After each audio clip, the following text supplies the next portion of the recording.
we officially live? We're officially live. This is amazing. I'm so excited to be here. Hello, everybody. Thank you for joining us on a Friday afternoon.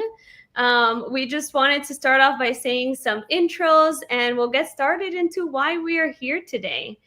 First of all, so excited to be here with you, Ruby. I cannot wait for everyone to hear what we have cooking up. But I just wanted to say first that it's an honor to be with you. And just for those who don't know who I am, hello, my name is Sara. I am a first generation Cuban American and the first in my family to obtain, or the first in my overall family to obtain a master's degree, which is pretty crazy. And I ended up going to school for social work. So I became a licensed clinical social worker. And now I have my own business called the First Gen Madrina, or Godmother in Spanish. And really, what my mission is to provide support for first gens in building generational wealth, putting our well being first, and building community. That is what makes me so passionate, and that is what is involved in the work that I do. But today, we're all gathered here for one common thread, right? Something that unites us. And I mentioned it a little bit with my identity, but we're here to celebrate National First Generation College Celebration Day, which is a mouthful, but really we call it Happy First Gen Day, right? For sure, because that's way too long. But that's what we're here to celebrate. The day is officially celebrated tomorrow, but since it's a Saturday, that's why we're joining today. And really, what it is celebrating the signing of the Higher Education Act that happened back in 1965 by then President Lyndon B. Johnson. And really, what this act did, and it's so important because some of us don't even know about this, is that it created federal financial aid programs that are intended to fund educational programs for first gens, right? So if you guys have ever heard of the TRIO programs, federal TRIO programs, any EOF, Educational Opportunity Fund programs, those are all programs that are at the university level that were created to support first generation college students. So that's really where this day came from. So if you are a college student celebrating, we hope that your campus has done an intentional job at celebrating you today. And if you are a professional, a first gen professional like Ruby and I, you know that we don't stop being a first gen when we graduate, right? We enter into a new lifetime of first. So that's really what we're here to talk about with you today is who we are, what does our first gen identity mean to us as a way to create community with you all.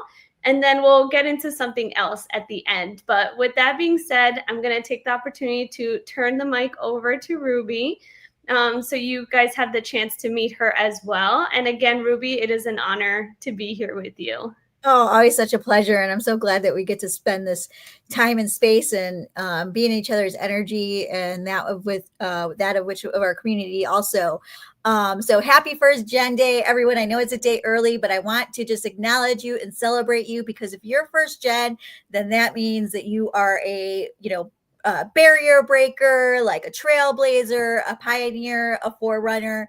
And, that is not always easy. That is not always an easy thing. There's a lot of pride in it, but there's also been probably a lot of, sweat and tears behind it as well. And yet, we as first gens thrive, and the things that we learn from our first gen experience are valuable assets to us in our, especially in our workplace.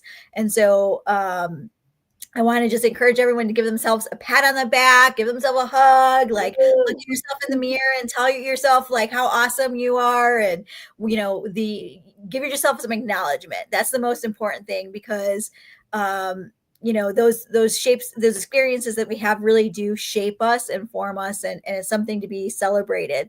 So for those of you that might not know me, I'm Ruby Garcia. I'm a leadership and visibility coach. I'm the founder of Ruby Garcia Coaching, the creator of the Latino Visibility Challenge, the Visibility Vault, Latino LinkedIn Lab, and Woman Warrior Program. And my my biggest mission is to help Latinas get seen and to get paid. So whether that's through better jobs, whether that's through speaking engagements, whether that's through expanding their opportunities like speaking or building their businesses. There is a direct correlation between how visible you are and how much money you make. If you are, the more visible you are, the chances are that you're going to make 13 times more than those who are less visible. So that's really my message, is to help you be more visible so that you can earn every single penny that you deserve. As you know, Latinas are the lowest paid demographic. We have a huge pay wage gap. We're paid about 54 cents. I think this year was 54 cents on the dollar for every white cisgendered non-Hispanic male. And so there's a huge gap. We lose over $1 billion in our lifetime. And my mission is to help close that. And the way that I'm doing that is through visibility. So that's enough about me. If you're listening in, please let us know where you're listening in from. Drop it in the chat. Let us know if you're first gen too. And Sarah, I loved what you shared about the first gen experience does not end just because you finish college. Like, that's not only right. I think about both of us. It's like being the first gen with master's degree, being the first gen entrepreneur, being the first gen to like maybe be an author, do different things. There are all these ways that we continue to be first gen. So I'm curious, when was the first time that you realized that you were first gen or you identified as first gen? That is always so interesting because I think I was one of the late bloomers, and maybe there's more of us out there because we never really had the language, or at least I didn't have the language in school. No one identified me as a first gen while I was in college. I always knew that my parents didn't complete their college education, but I didn't know that there was a term being first generation, and I didn't know that there was programming available. I think that could have been very beneficial to me to have had as a student. But I navigated college at the bachelor's level and the master's level, not knowing that I was first gen and not having access to any of those programmings. When I did realize it was probably, I would say maybe a year before the pandemic, right? Or it was around that time. And I was having a conversation with a really good friend of mine, Angelise. I don't know if she's on, another amazing first gen. And I was talking to her about my challenges as an adult, right? And was explaining to her what I was navigating. And she's like, Sara, it sounds like you're a first gen, right? Like your parents didn't, complete college. You're entering into a new career that they're not familiar with. You're, building or breaking cycles. You're doing all these things. Did you know that there's something called being a first gen? And I was floored. I was like, what are you talking about? There's other people like us out there. It kind of was a light bulb moment for me. I don't know if you can resonate. Definitely. One, in the sense of like, oh my God, this makes so much sense. But also, two, it was a light bulb moment of, wow, I missed out on so much. I missed out on so many resources that could have been so beneficial, right? That could have really helped made my college journey just a little bit easier. Oh, for And sure. once I got to that realization, that was when I really decided I have to do something about this. I have to find a way to pay it forward and provide others with the education, with the tools, the resources to really be aware of, hey, this is not just what is available to you as a college student, but also what we just said about we don't stop being a first gen. I'm breaking cycles and being a trailblazer in a different way. So that's really the moment that I can remember that it was like that light bulb went off of, wow, this is really what my identity is. How about you? Did you have any of Yeah. those I moments? I think it was similar for me. So I think it was even, you weren't definitely the only late bloomer. And I think because I had a non-traditional educational path, so I didn't go straight into doing the 4 years of college. I went to community college. I got a really good job early on. So then I was kind of, I was working full time at GE Capital, which was like Fortune, 100 organization at the time. And so I worked, and then I ended up moving to another company. I ended up getting laid off, and then I went back to school, right, to finish my degree. And I was on the 10-year plan, so I should have a doctorate by now. But Mhm. anyways, I finished, right, and really, I found out recently from one of my mentors that only 6% of people that leave school actually come back and finish. Wow. And so he was really impressed that I kind of had the path that I did. He said most people never finished, and I said no, I did. Really, it was really important for me too. But I didn't know, like, I also didn't have that language. Like, no one had ever identified me as a first gen. I didn't know first gen programs existed. I didn't even know until recently about like why first gen day existed or how it came up. So that was really new to me. It wasn't until I was already probably about, I don't know, 10, 12 years into my professional career. And it was actually through ASE. I think it was through ASE that I really started to get that language around first gen. And I might have heard it. I'm sure I probably heard it prior to that, but I don't know that I had fully identified with that until I went through ASE's leadership program. Their mujer is the ASE leadership program, which is a Latina leadership program, developmental program. And I think that's the first time that I really heard first gen and started to kind of take on that identity or identify with first gen. And like you said, it's been first gen everything. I feel like I've literally been first gen entrepreneur, first gen author, first gen, like all the roles, right? And I think the biggest thing for me that I've been most proud about being first gen is that I just sent my son off to university this year, and he Mm. is going straight into university, right, and living on campus. And I felt it was such a big deal for me, as one, as a single parent, to be able to do that, but two, as like, oh my gosh, like, my son isn't first gen because Mm. pave that path for him, right? And Yeah. that was really, really humbling, and there's a lot of pride in that like I can actually kind of, and even to be honest, because I didn't have a traditional pathway, I still didn't know how to navigate his process. But if there's anything about being first gen that it taught me was to be resourceful. So I went to my network and I was like, what do I need to know? How do I help my son? Who can help me with his essays? And I got a lot of support from my village and my community to help him navigate his process. But it was still like, I could help him with his resumes. I could proofread his essays, and there was certain things I could do, and those were things that I didn't ever have. And so, like, I just take a lot of pride in, sometimes we forget that it's not even that we're just doing it for ourselves, but we're Mm. doing it for the next generation, and within our family lineage too. Like, I broke the cycle of um illiteracy and all the other things that come with not having access to education. So yeah, that's been the journey of being a first gen for me.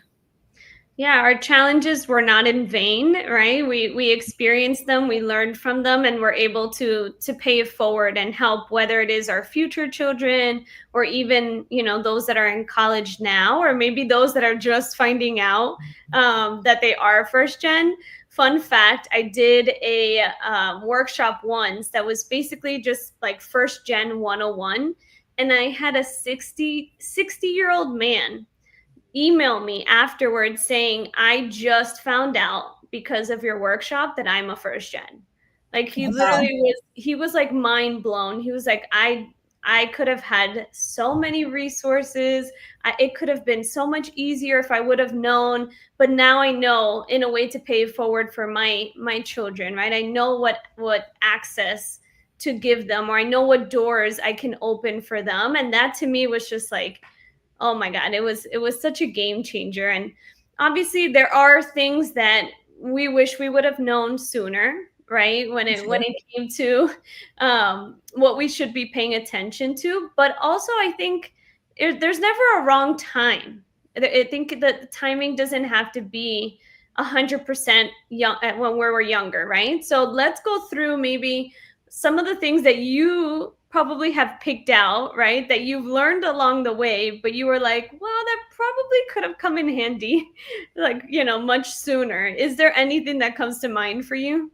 Yeah, the immediate thing was, and this is funny because it wasn't even on my list, but now that I'm here thinking about it, I think one of the biggest things that I've realized about being first gen is, um, for a long time, I had a mindset of lack. Like, because I'm first gen, I didn't have access to resources. I didn't have the language for this. I didn't know how to self advocate for myself. I didn't know the difference between a mentor and a career sponsor. Like, there was a lot of story around what I didn't have because of being a first gen. Mm-hmm. Once I did have that language, right? That's the way I looked at things, is like, well, I didn't have all these other tools or resources that some of maybe my counterparts in the workplace had. But what I've come to learn is yes, and so yes, I didn't have some of that, but I had so much from my experiences, right? Like, as first gens, we're very resourceful, right? We've learned how to navigate systems that weren't designed with us necessarily in mind. Like, there's cultural capital that I bring in from, my background, and there's lived experiences, and like, I really shifted from that lack of, as a instead of looking at it as a first gen, I didn't have X, Y, and Z. Really looking at it as a first gen, this is why I'm the perfect person to, find creative solutions, to be resourceful, just like I was when I was looking for the resources for my son, to like be able to be resilient and figure things out, or to be able to lead with a lot of ambiguity. So I actually see it now more from an asset, right? Like an asset based, or like, here's all the cultural capital that I do have, rather than looking from a lack perspective. What about you? I think, just to piggyback with you for a moment, I think also the limiting beliefs, Yeah. right? I wish, and I still am guilty of this, and I try to call myself out, but I really wish that I didn't limit myself as much. And I think a lot of that too is recognizing that my journey, it is different than everybody else's, right? Even us too, being first gen Latinas, we have very different experiences. So I think the recognizing that there is no one definition of success, and also not trying to compete or try to be at the same place as others, and just recognizing that my own pace and my own healing is just as valid as anyone else's. Not that I was very big into competition, but I was always comparing myself, especially what I know now, to my non first gen folks. And I could, or peers, and I could never understand, like, why are we not at the same place? Why can't I get to the same place as them? Not recognizing, obviously, at the time, that we were in two completely different situations as each other. And I think because of that, I learned, like, you can create your own definition of success, and it's going to look very different than the next person. That to me has been such a game changer, and I wish I would have learned it sooner, and I'm still working on it now. But it is definitely something that has changed the game for me, and the way that I look at myself, and the way that I support other first gens as well. Yeah, I can really appreciate that, because I mean, you're right. Our stories are very different, even though we're both first gens. It just goes to show it looks different for every way. There's no right or wrong way. And I think with that, it's like the success isn't linear. That's one of the big Mhm. things that I learned, is Oh this is my not God, yeah. linear, right? It's not like it's always climbing the corporate ladder, and nor is our version of success as first gens are not always also, it's not a one size fits all, right? Like, I Hmm. think one of the things is, I thought first gen was checking off all the boxes. Let me get the degree, let me buy Hmm. the house, let me get married, let me do, like, buy the car, like, do all the things, right? You're And speaking to my soul right now, by the yeah, way. yes, it was like, okay, like this is Yeah. the expectations of the American dream. Let me check. Oh This is God, what yeah. my mom wanted. Like, check. Let me do this. Right, like all these things. And so because of that, I never really asked myself, well, what is my version of success? What does success look like for me? Because, true story, like money is not my driving force. I know for a lot of people it is. For me, it is not my driving force. So I'm much more driven by, purpose, like internal purpose. Like it's much more inward driven for me, right? And that's not right or wrong. And those who want or put money, more to the front, that's not right or wrong too. It's just a different of values. And so it's understanding that, we all have different values and lived experiences and drivers. And so it's really important to carve out for ourselves, hey, this is what success looks like to me. Mm. And it's okay if it doesn't fit anyone else's version of success. Yeah. And I think along with that, something that we both talk about a lot is mental health, because everything that we just talked about has a huge impact or can have a huge impact on our mental health. And obviously, I ended up becoming a social worker, right? But that doesn't mean that I didn't experience my own challenges, especially as a college student. So I think realizing, I wish I would have realized earlier on that mental health was not a sign of weakness. I know it's hard. It's very, very hard to say that because the two of us come from a community where mental health is very stigmatized. And still to this day, there's some conversations that I can't have with my family about it because they just don't understand. But recognizing that mental health is also, or not just mental health, let's say, but taking care of our mental health is an act of resistance, right? Mm-hmm. It is a way that we show up in the world. We both talk openly about being neurodivergent, right? I talk a lot about my experience with anxiety, even to this day, as a way to act as a form of representation for others and showing, hey, even social workers, right? We need support as well. We can't escape from mental health challenges either. And I think learning that healing is not selfish, despite what was taught to me by our culture, and that in order to break cycles and really be able to show up, we need to take care of ourselves first. So I know that that's something that is really important to you as well. Would that be something that you wish you would have known sooner? Yeah, I mean, definitely. I feel like I never wanted to ask for help. Like I kind of went Mhm. into, and especially in the workforce, and being that I literally my first job, like I said, was at G Capital, like first full-time professional role. I was 19 years old, and like and that one wasn't so much, but I think maybe when I got into my second or third role, it was I felt like there was things that I should know, like I should know this, but Mm, I didn't. And I was too I think there was a couple things. I was like, one was like I was too embarrassed to raise my hand. I was shy at the time. I didn't really know.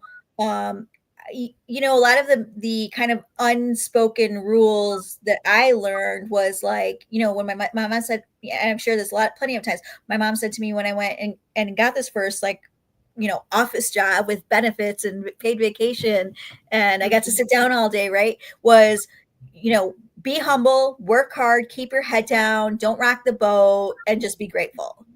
And Yeah. so I didn't ever want to speak up even. Like I was I'm not I wouldn't say I'm a shy person by any means, but I just did what I was told.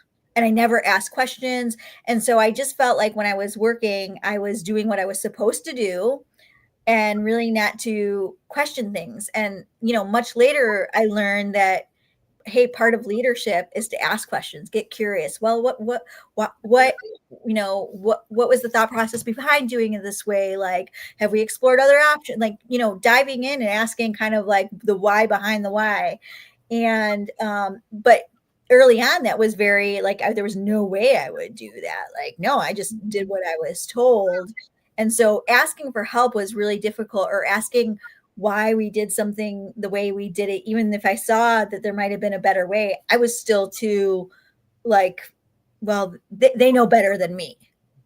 Right. Like I kind of still kind of handed it over to like others knowing that. So I definitely struggled with asking for help, or even asking questions. I think as as I became more mature in my career and didn't have mentors, I kind of started to learn, okay, there's another way of being here that isn't just about staying in line and not Mm-hmm. asking questions and not rocking the boat. Like that actually does not serve me in my career path. And and I'll just say, for anyone listening online, like feel free to drop in the chat maybe what are some of the lessons that you learned as a first gen, and what's advice that you would give to other first gens, because this is all about like building our community and sharing this, and there might be someone listening here that needs to know some of these need some of the advice that we also needed at some point. um what else do you think was really defining in your journey, Sara, as a first gen? Well, along with the lines of what you were saying, I think advocacy, self advocacy. I don't think I was ever really taught to, maybe in little ways, but to stand up for myself, to become independent, right? All those things that you were just saying kind of like triggered that in my mind of being taught, like the calladita te ves más bonita, the, don't rock the boat, right? All of that I subscribed to her because I heard about it, from my family. And now where I'm at, the point that I'm at right now in my career, I was like, wow, I could have had more money. I could have had less work hours, less stress if I would have just learned how to advocate for myself sooner. So I think that was one thing that you reminded me of when you were talking about that, and I think is always something. And you do it very well when you talk especially in the Latina Visibility Challenge, about advocating for ourselves. So I wanted to mention that before I forgot. But I think overall, what you were just mentioning about community is like the biggest thing, is recognizing that I didn't have to do this alone, and that I had the power to create or find my own community. And this is no shame to my family, right? I have a great relationship with my family, but I thought that that would be my only community when I was younger. I didn't know that I can go out and find like minded people that were not in my immediate family, but are as close to me, some of them, as my own family.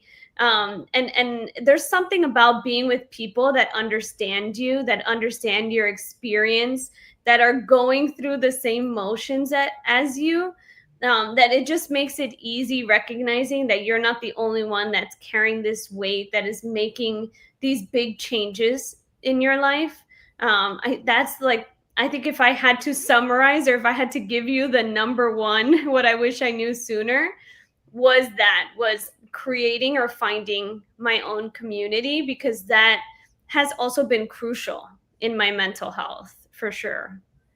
Yeah, I definitely, it's, and I know we talked about that. That was definitely a big one for me, is like finding your people, right? Like the Mm. journey of being a first gen doesn't have to be so lonesome, whether it's in college, whether it's in the workforce, whether it's in entrepreneurship, right? Like there's still an opportunity to be in community. And that's one of the things I'm also very huge on community, and who can, and who's in our circle, who are our friends and there for like, the emotional support and fun, who are people to mentor us, who are the sponsors that we have in our life, who are, maybe leaders who are people that we want in our life that are not in yet, like maybe not in our circle yet, but that we want proximity to because we want to learn from, or, we want to collaborate with or partner with, or whatever it is.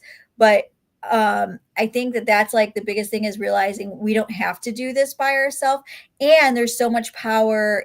Like we can actually accelerate we can accelerate the process and be in like collective power, so much more, when we're not doing it by ourselves, right? We could be even with coaching, to be honest, like, and I'm just speaking it from in my experience, and in the groups that I've led, like I actually prefer, and I think there's a place for both. So it's not like this is the only way.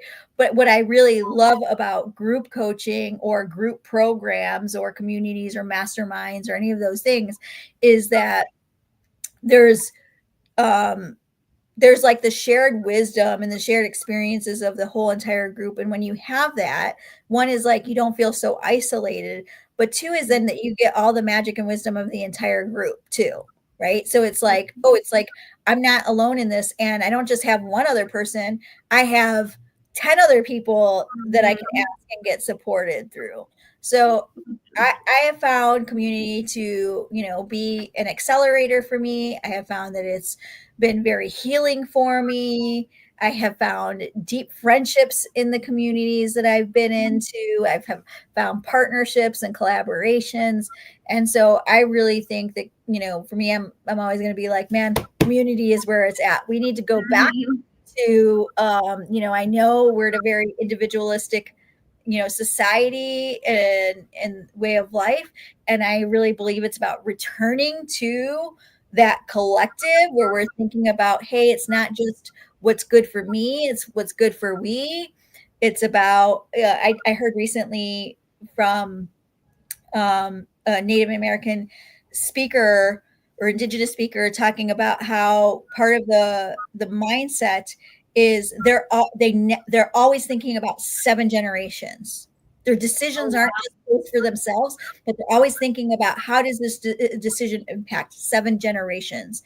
And even just thinking about that in terms of land and like climate justice and things like that, like making decisions that it's not just about like, how does this work out for me? How will the decision today that I make today impact 7 generations? And I think, wow, that's community, right? Is like you're always thinking about beyond self, right? Yeah. And also like this day and age 2025, it's so much easier to be able to do it. And with the caveat of, yes, I know social media can have its downsides, right? But having a platform like LinkedIn and recognizing that in the 2 years I've been doing my business, most of my community has come from social media, which is amazing. People that I have connected with, that I have been connected with over a year, some that I haven't even met in person, right? Like we haven't met in person yet, which is amazing. We will one day. But being able to find our communities through the power of LinkedIn or Instagram, like to me is a game changer. And I'm not even like the biggest, I'm one of those millennials that hates social media. I'm on it because I know I want to be present for my community, but it's just amazing when you think about it, how many people in your corner you have been able to meet through the power of social media. So it makes it so much easier to get there. And then when we see each other in person, it's like time, no time has passed. So it has been amazing. Community for sure is everything. Yeah, I love that. Yeah, I'm actually meeting someone Sunday for the first time who's been in my community for well over a year, who like I feel like it's someone who knows me so close, and we've never actually met in person. So it's like gonna be like so exciting because they're like, oh my gosh, I actually get to like be in the same room with this person. Like, how incredible is that, right? So I think part of it is taking those online relationships and taking them offline, right? Having those virtual cafecitos, if you are local, meeting up with them, or if you're visiting in town like I am, okay, this is great. Let's get together. So I think this kind of brings us to like, I'm bad at a drum roll. Are you any better at a drum roll? Why are we here? Why are we talking?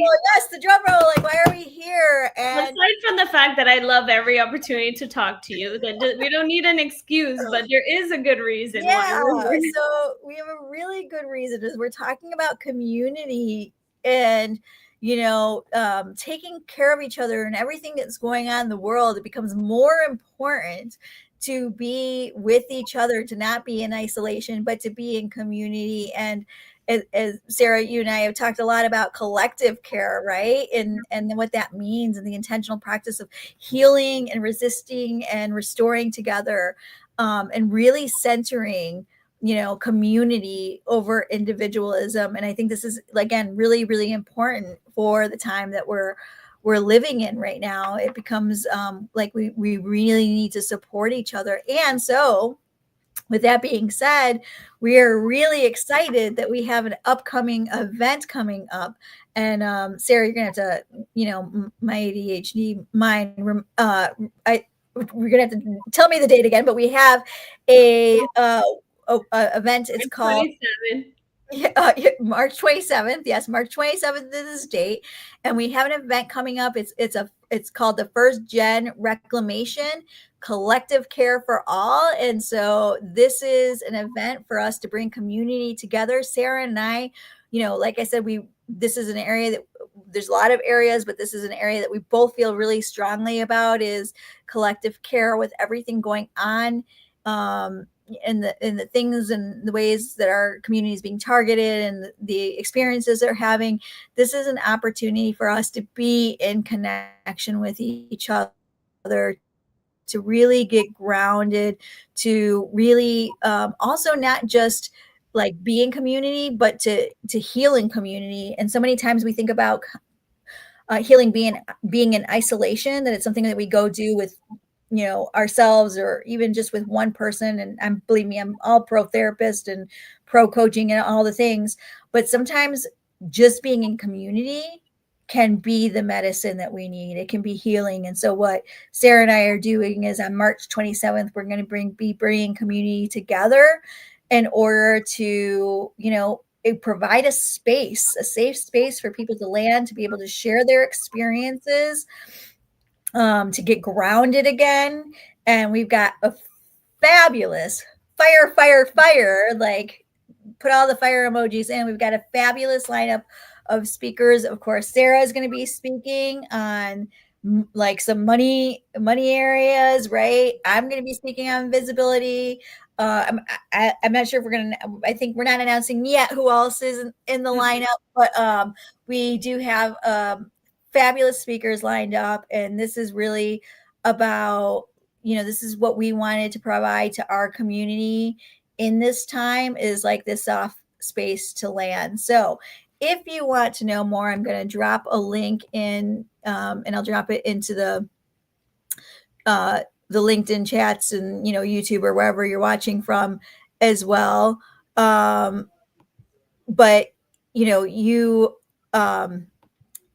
if you're interested in participating, we're going to drop the link in, and this link is just so you can get the information when registration opens. I can tell you right now, there's going to be a small fee associated with it, a small. We'll make it open to everyone. If that's an issue, let us know when we get to that point. But this is it's really to cover the technology fees, if anything, as well as covering the cost of providing honorariums to some of our speakers. But we really want to make this accessible. That's the main thing, is we want to make this accessible. Want to provide a community that people can have some experience some of this healing, and be in connection with each other and learn from some of the great facilitators and speakers that we have lined up. So this will be on March 27th. I've dropped the link I've dropped the link in the pages there. You probably won't read that, but I'm putting it into all the platforms too, so you have it. Sara, what do you want to add about this? What I want to say, especially in terms of being first gen, is with everything that's going on, we really don't want our stories to be erased, right? We see already that there may be some programming cuts, especially with everything that's happening with the Department of Education. Obviously, there's so much that we can do, but what we want out of this event is to be able to hold space with each other, support each other as much as possible, but also encourage everyone to get out there, to advocate, to do your research, to do whatever it is, but to do it in a way that feels safe and comfortable for you. That can mean many different things. There's many different ways to do that.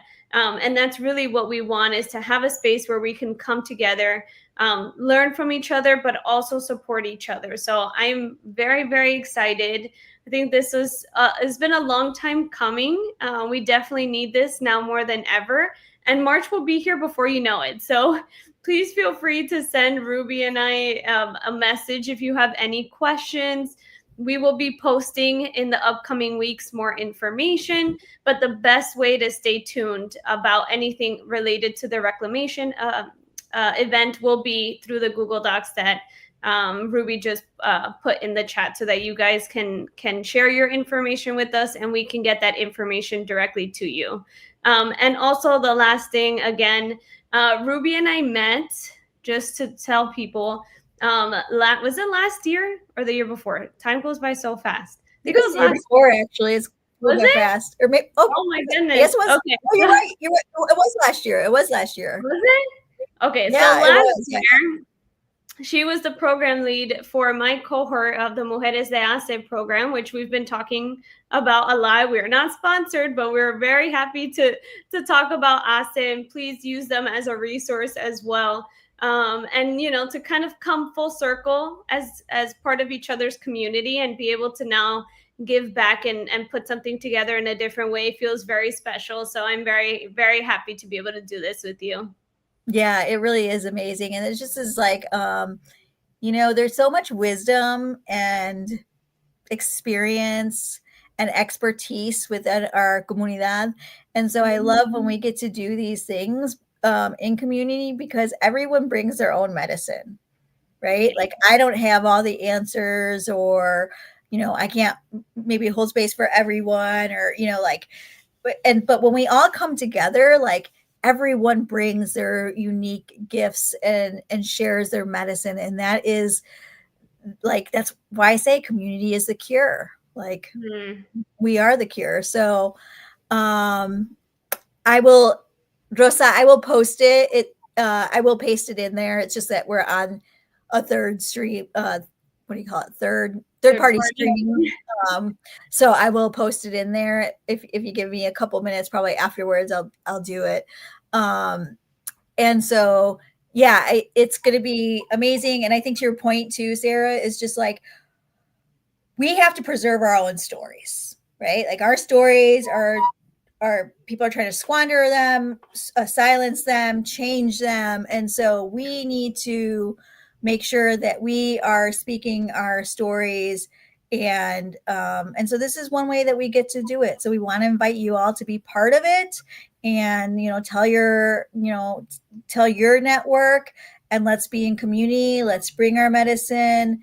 Let's, build up. Some of us are exhausted from the things that are going on. This is the time for you to get refreshed. Some of you maybe want to come and be more active and engaged in ways that you haven't previously. This is your opportunity to tap into that. As Sara said, you are not responsible for doing everything, but everyone can do something, right? Mm-hmm. So we will drop the link in the chat if because I know it maybe didn't hit the LinkedIn, and I'll do that as soon as it's done. But we're excited, and we hope that you'll participate in it. Do you know how many first gens there are? David's asking, wondering how many first gens are in the professional world today. Do you think it's 50% or higher? 50% or higher, I would say.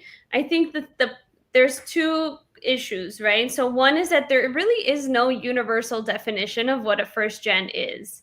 There is a definition through the Department of Education because of the federal funding. That is being the first in your family to graduate college, right? That's their definition that they use. But there really is no universal definition. I said that I considered myself first gen because I was the first to be born in this country, was the first to get my degree, but there is no one definition, right? So that's what makes research a little bit more challenging.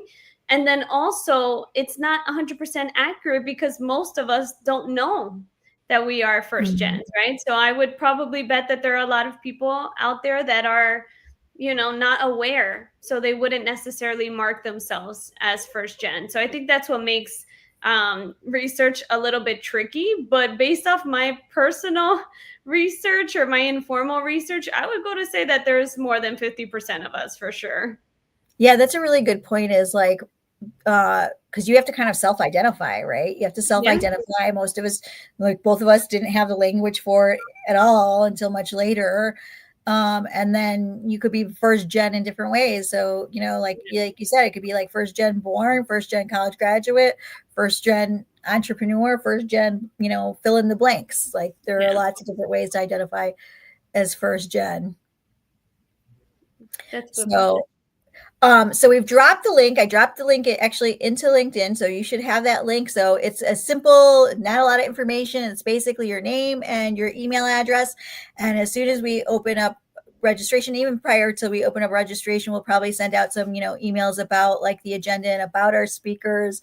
But that will be March 27th. And I know it does seem like it's far away, but as you know, November's here. This year will fly by. We'll be in January before you know it. And March will be around the corner. And so we are excited. We hope that you will participate. We may do some more of these talking about other things for first gen. But definitely fill out the registration link. We're so grateful for you to have joined us today. And don't forget to celebrate yourself. Acknowledge yourself, give yourself that pat on the back, and give yourself the validation of being first gen. I think that we can say that with a lot of pride. Any last words from you, Sara?